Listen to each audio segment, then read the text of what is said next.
फंबायखौ सेनेल जानानै बरायग्रोना लाग्रोबाय। दिनै आङो मिथिना मोन्दों नोंथाङा बिराद सेरजा दामगिरि सासे बर' हारिमु सिबिगिरि बा सिबिसुला। दिनै बैसागो बोथोराव नोंथांखौ आङो हरखाबैनो लोगो मोननानै सोंनो लुगैना बा लोगो हमनो लुगैनानै मोखांजों मोखां दिनै फंनैसो बाथ्रा मिथिनो थाखाय आङो सोंनो आवगायथारबाय।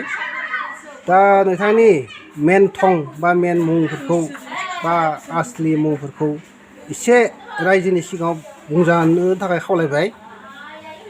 गिबियावनो आङो नोंथांनि चेनेलखौ बरायग्रोबाय माने बैसागो बोथोरनि। आंनि गुबै थङा जाबाय मादारबारि सेनं बराकाट सुपा आरो आंनि मुङा समर स्वर्गियारि। दा नैबे बोथोराव बैसागो बोथोराव ओरैनो जोङो मोनफ्रोमबो बोसोराव रायजोफ्रा ओंखारो आरो लोगोसे बेफोरबायदिनो आं रायजोजों ओंखारनानै दामनाय देनाय बाहागो लायो आरो रायजोनि बोराय बुरैफोरखौ लाबथिंनानै आङो एसे गोजोन होयो। बेफोरबायदिनो दिनैनि दिनावबो आं नैबे समाव रायजोनि बोराय बुरैफोरखौ लानानै आङो एसे रंजानो नागिरदों। आङो सेरजा दामनाया दिनै 25 बोसोर जाबाय। 25 बोसोराव आं दिनै जिखिनिखौ दामनो रोंगो बेखौ आङो दामो। ओरैनो बैसागो मेथाइ, खेराइ, माखासे आरो वेस्टार्न मेथाइफोरखौबो एसे एनै दामो। खिन्थु आङो स्टेजाव मालाबा दामो, दा ओरै दामबाय थानो सम मोना। आंबो खामानिनि बेस्थ' नालाय आं बांद्राय ओंखारनाय जाया। थेवब्लाबो आं दा नोंथांनि सेराव दोंसे मेथाइ दामनानै आङो देखायनो सानदों।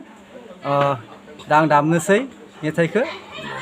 समबो गैया नालाय दे मोनसे रायजोनि सिगाङाव दोंसे मोनसे मेथाइनि सुर बा देंखो बोनो थाखाय खावलायबाय नोंथांखौ।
गोजोननाय थाबाय समर सरगयारि नोंथांनिसिम जोबोद मोजां नोंनि सेरजा हुनाय जितु माने नोंनि रोंगौथि थारैनो मिथिबाय निस्सय रायजोफ्राबो जोबोद बिथांनि दामनाय देनायखौ मिथिबाय जानांगौ हाजासे बिथांखौ अननाय आरो साबायखर बावहर दिनै बेबायदि जोंना बर' हारियाव गोबां सुबुङा सोलोंनो नांगोन जितुके बर' हारिनि दामनाय देनायखौ फोथांना लाखिनांगोन।